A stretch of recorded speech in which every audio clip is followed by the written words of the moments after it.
За өдрийн минь төргийн шууд амжилттай хамтаага нийт үзэгчдэд баярлалаа. Цагдаагийн байгууллагаас нэгэн сайтын сэтгүүлчдийг ингээд хүмүүсээс амар их мөнгө авдаг мэтээр мэдээлж эхлэе. Тэгээд энэ хэвлэлийн урал дээр нүүр бардам хурж ирээд нотлох баримтуудыг дэлгээч гэж хүслээ. Шууд амжилт авч ишээ манайхаа. За тэгээд өнөөдөр цагдаагийн одоо тангараг өргөсөн цагдаагийн аль багш мөрцтэй хин нэгэн гарч ирээд хин нэгнийг их хэмжээний мөнгө авсан нь нотлогдоо тогтоогдсон гэдэг энэ өгүүлбэрээр гэмт хэрэгт гүтгэх боломжгүй юм а гэдгийг хэлмээр нь. Ягаад гэвэл энэ нотлох баримтуудыг дэлгэх шаардлагатай. Дээрээс нь цагдаагийн аль багчд одоо мэдээлэл маш нэгтлэггүйгээр хөнгөн хумгаа хандж байгаа байна. Хандж ийн гэдэг нь удаа дараа нотлогдож чинь зүгээр нэг дарга өрөөндөө шээсний яг маргааш нь эрүүгийн цагдаа нар нь өөрсдөө хөдөлж эхлээд тэгээд гинт амар их хэмжээний мөнгөнүүд авсан мэтээр яриад тэгэд нотлох баримтуудаа дэлгээж ихээр дэлгэх нотлох баримт байхгүй. Дэлгэх нотлох баримт байхгүй учраас бид нарын бүгднийх нь утас автомашин тэгээд ажлын бүх компьютер ноутбукнуудыг хурааж аваад тэгээд тэндээс хүртэл нотлох баримт олдоогүй ингээд өөртөө зогсож байгаа байхгүй. Үнэхээр нотлож тогтоох юм байсан бол нүүр бардам тэрийг дэлгээд бид нарыг хонглоороо чирсэн байгаа. Тийм болохоор энийг бас олон нийт хараасай одоо алийн болгонд гэмт хэрэгт гүтгэж хэрэгдэж явах хувьд үнэхээр аваагүй мөнгийг авсан мэтээр ингэж бидний нэр хүндэд халдж байгаа нь үнэхээр харамсалтай байна. Цагдаагийн байгууллагт үнэхээр эмгэн л илэрхийлмээр байна.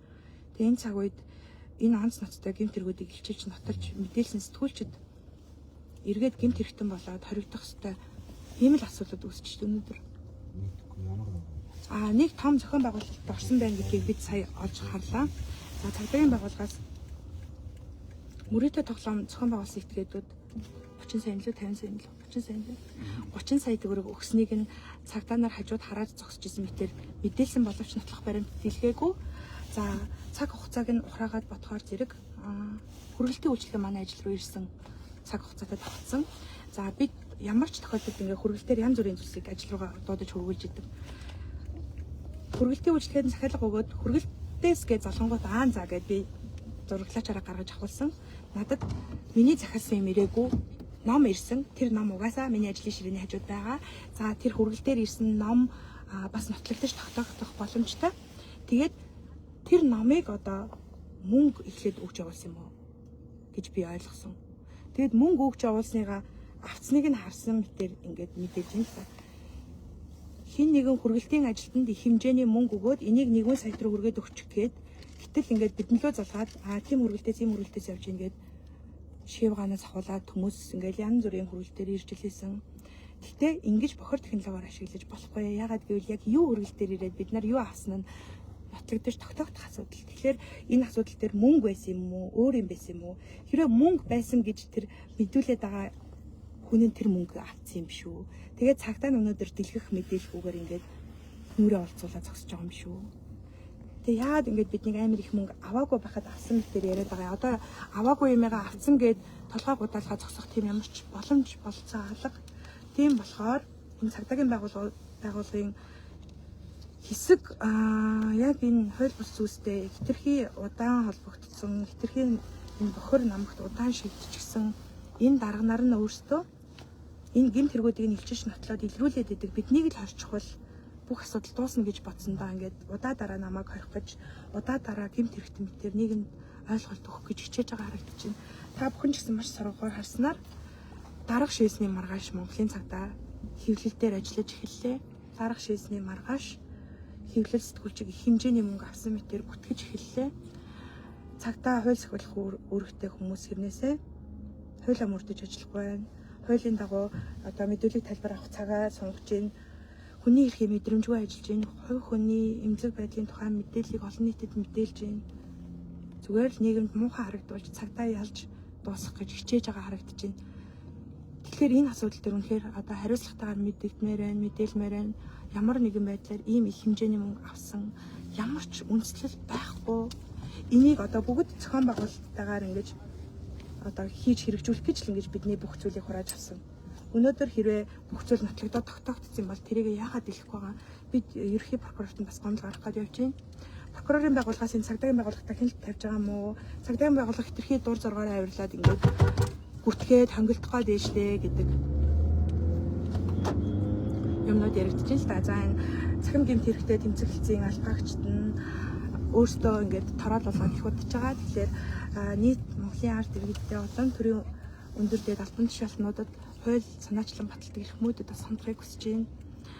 Энэ асуудал дээр хэвлэл сэтгүүлч нар ямар ч буруугүй, ямар ч мөнгө төгрөг авсан тохиолдол байхгүй. Энэ хүмүүс нотлож тогтоож чадахгүй байгаа учраас бидний бүгднгийн зэрэг хорж агаад нэгэн сайтын амыг нь барьж агаад энэ бүх зүйлсийг өөртөө бий болгохыг хичээсэн боловч энэ ажиллагаа нь бол бүтлгүүцсэн. Тэгээд одоо ингээд ямар ч татлах баримт дэлгэх зүйлгүйгээр ингээд уулзаа зогсож байгаа гэдгийг хэлмээр байна. Харин та бүгдэд өнгөрсөн маш олон асуудлуудыг сануулмаар байна.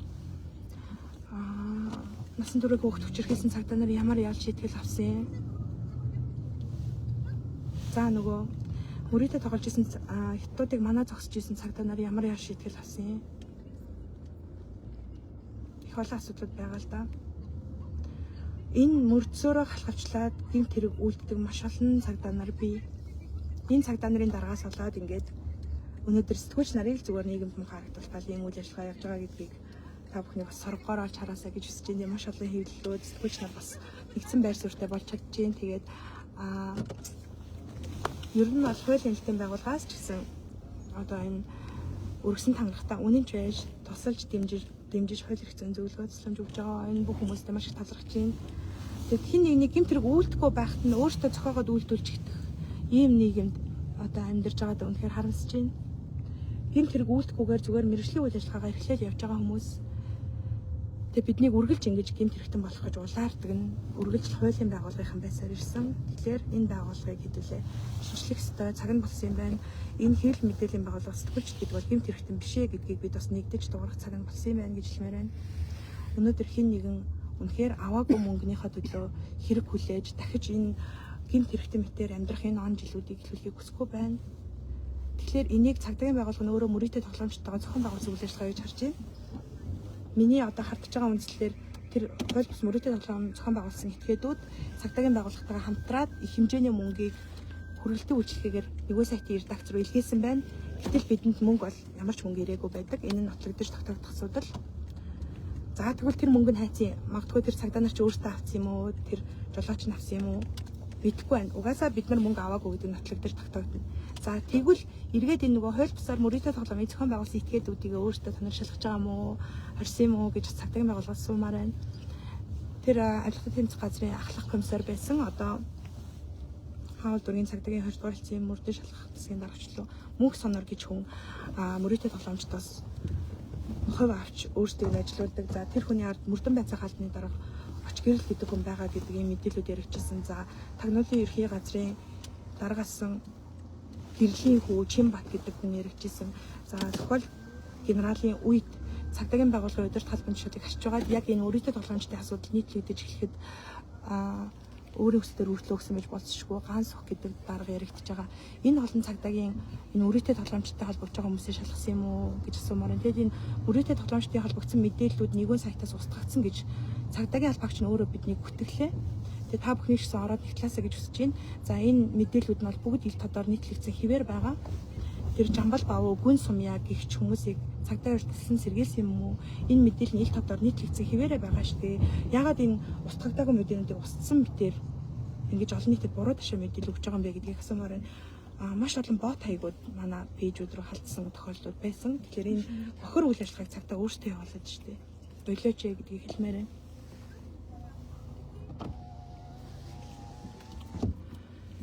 Тэгээ тийм болохоор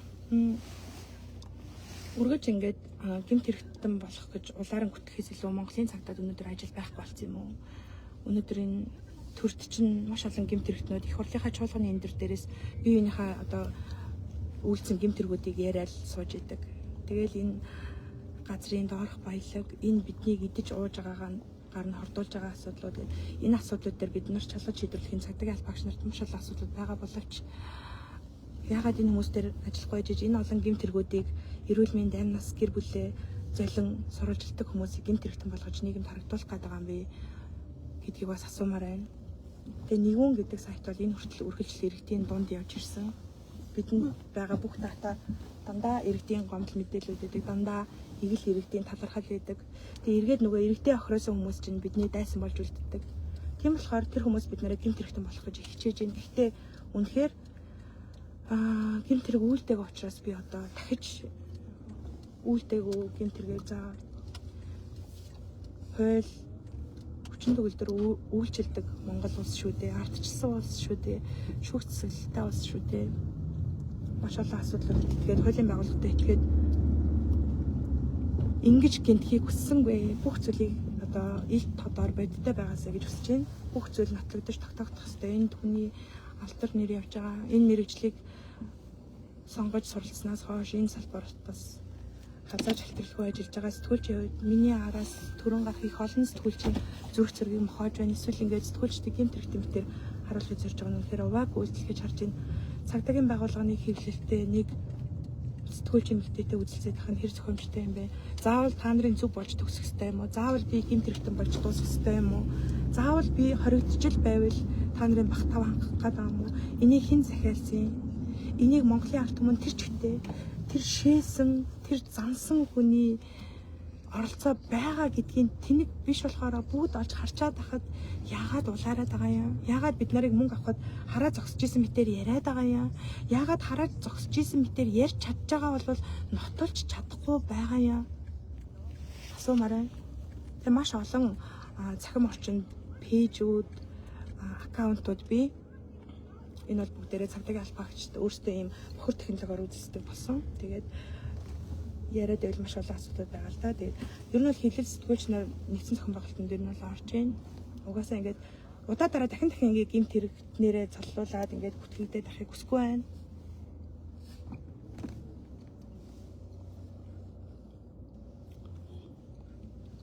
Энэ нэг яг цагдаагийн албаагч өөрөө бичээд байна л да.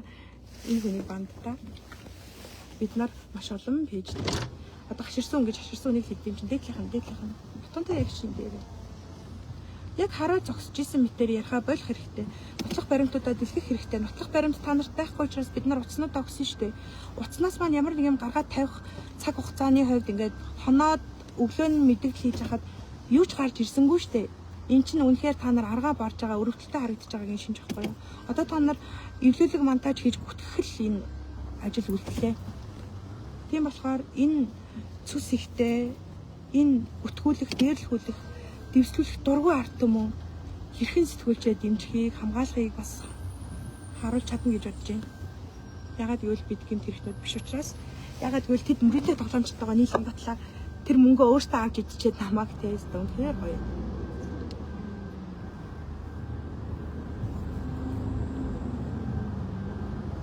Өчигдрөөс хойш их олон хэвлэл мэдээллийн байгууллагууд иргэний хөдөлгөөнөө төрийн бас байгууллагуудын төлөөлөл бидэнтэй ингээд одоо ч хамт явсаар энэ хүмүүст үнэхээр талархаж байгаа. Гэхдээ бид буруу зүйл хийгээгүй учраас гарцаагүй байдалд хуулийн хэлтийн байгууллагыг шахаж оруулсан учраас өнөөдөр ингээд мэдээлэл өргөд явж байгаа гэдгийг хэлмээр байна. Цагдаагийн байгууллагын албаагчдыг хүссэн төлөвлөсөн зүйл нь бол биднийг хорж агаад гэмт хэрэгт холбогдуулаад мэдээлэл хийчих байсан гэж энэ төлөвлөгөөнд төлөвлөсөн.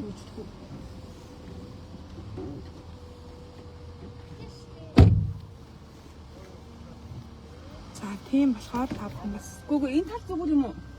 Энэ талаа л харуул. Нэгэн сая ямар ч мөнгө төгрөг авсан гэдэг энэ тал зүгээр юм. Энэ мэдээлэлүүд нотлогдохгүй, тогтоогдохгүй, үндэслэлгүй юм аа. Энэ цаг хугацааны үед ил тодорхойлох асуудал. Гол нь энэ хугацаанд олон нийтэд бид нарыг зүгээр л гэмт хэрэгтмээр харуулахыг хүсэж байна. Энэ боломжгүй зүйл гэдгийг албан ёсоор хариуцлагатайгаар мэдээлж байна. Өнөөдөр одоо хэн нэгэн иргэн магадгүй та би энэ хүнд хэмжээний мөнгө өгсөн гэдэг энэ өгүүлбэрээр энэ үгээр бусдыг гэмт хэрэгт гүтгээд хориод авах боломжгүй. Энийг бүгднийг нотлож тогтоох хэрэгтэй. Нэг нотлох баримт нөгөөгөө бас нотлож явах хэрэгтэй. Тэгэд аваагүй учраас энэ нотлогдож тогтоогдно. Тийм болохоор за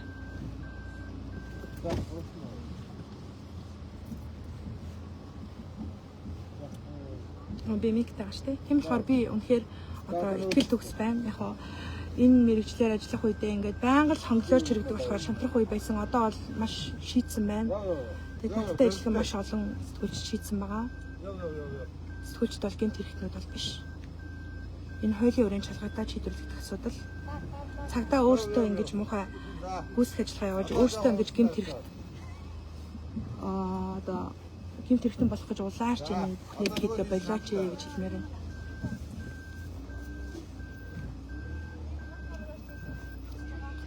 ямар ч 50 сая төгрөг аваагүй, тухайн үед манай сэтгүүлч ажил үргээ гүйцэтгэж байгаагүй. Энэ нь бас цаг хугацааны үед нотлогдож тогтоогдно. 50 сая төгрөгийг одоо би танд ингээд барьж очиход энийг цагтаа ингээд хажуунаас харж агаад нотлох баримт үлдсэн мэтэр сая ярьлаа штэ. Энэ аль багшд гомдол гаргана. Гэтэл цаа тэгвэл нотлох баримтаа гаргаад ирэхээр байхгүй байгаа байхгүй юу? Угаасаа тийм мөнгө аваагүй байхгүй юу?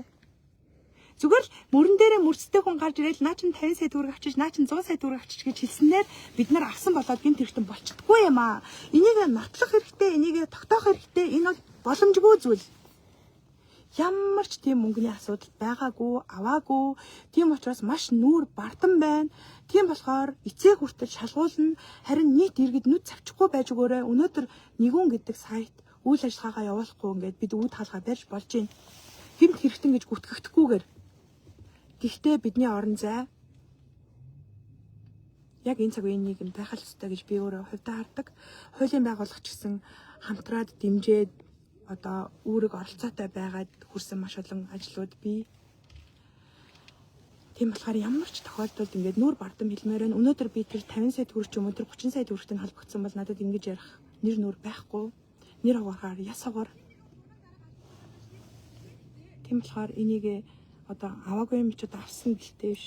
Цагдаа нотлох баримт илгэж чадсангүй, цагдаа нотлох баримт хайж бүх сэтгүүлчдийн утас бүх одоо манай компьютеруудыг хураалаа тэндээс ч бас юу ч олсонгүй. 3 дахь төлөвлөгөө тэд өөрсдөө зохион байгуулалттайгаар юм гаргах байх гэж хардж байна.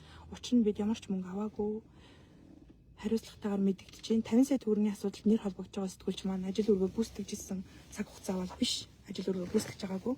30 сая төгрөг авсан гэгдэж байгаа. Миний хувьд болохоор ажлын байрлал хүргэлтээр ирсэн ном нь хүргэлтээр ном ирж байгааг би задлсан бүх нотлохоонууд нь надад байгаа учраас ямар ч мөнгө аваагүй. Хүргэлтэнд мөнгө өгөөд нэгэн сайт руу явуулчаад энийг гэмт хэрэгт татан одоо оролцуулаад хорчиж чадна гэж бодсон. Энэ цагдаагийн байгууллага болон тэр мөрөөдлийн тоглоомын холбосоор зохион байгуулсан этгээдүүд нэр дурдж байгаа дарганаар үнэхээр ахар ухаантай байна гэж хэлмээр байна. Жохон тогтоогоос хэрэг ажиллах хэрэгтэй. Энэ боломжгүй байсан. Тийм болохоор ямар ч гэсэн та бүхэн цаг тухай бүрт мэдээлэл өргөд явна. За өнөөдөр бид эрүүгийн цагдаагийн албанаас автомашина авъя. Бүгд хураалгасан утаснуудаас яг шаардлагатай сэтгүүлчдийн утсыг авч үлдээд бусад сэтгүүлч нарын маань утсыг хүлээлгэж өгөөсэй гэж хүсэж байна. Тэгээд энэ хувь хүмүүс бас их хор уршигтай гим хорой хорлууд яригдах асуудлууд. Тэгээд нэгэн сайтын сэтгүүлч нарт итгээд бидэнд үнэхээр ямар ч гэмтэрэг үйлдэх учраас хууль эрх зүйн тусалцаа үзүүлэх маш олон хуульч дөнгөөлөгч толбогж байгааг баяр талархалтай бас хэлмээр байна. Хэвлэлийнхэндээ баярлалаа гэдгийг хэлмээр байна. За мөн өргөсөн танхагтай үнэнч байгаа бас цагдаагийн хууль зохиолагч үүрэгтэй байгууллагын албаагч нартаа бас баярлалаа гэж хэлмээр байна. Тэгэхээр энэ асуудлын хард ямарчсан гарна цаг хугацаа орох хэдий боловч бүх зүйл үнэн нь нотлогдож тогтоогдох учраас хүчтэй байна. Тэгээд айлтгай тэмцэх газар зам үрдэ шалгах албанд нь хүний эрхийн комиссд нь прокурорын ерхий газарт нь зөвхөн нэгэн сайтынхан нэг ингээд явуулахгүйгээр хэвлэлийнхэн ингээд нэгдсэн байр суурьтай хөдлөе гэдэг ийм одоо зүйлсийг ярилцж байна л да бид нар. Тэгэхээр энэ дагуу хөдлөөд явах байх. Ягаад гэвэл сэтгүүлч нар бол гэмт хэрэгтнүүд биш. Тийм болохоор ингээд та бүхэн өдрийг сайхан өнгөрүүлээрэй. Бид ямар ч гэсэн мэдээлэл хүргээ бас чад ядам гүйцэтгэж ажилласаар байх болно.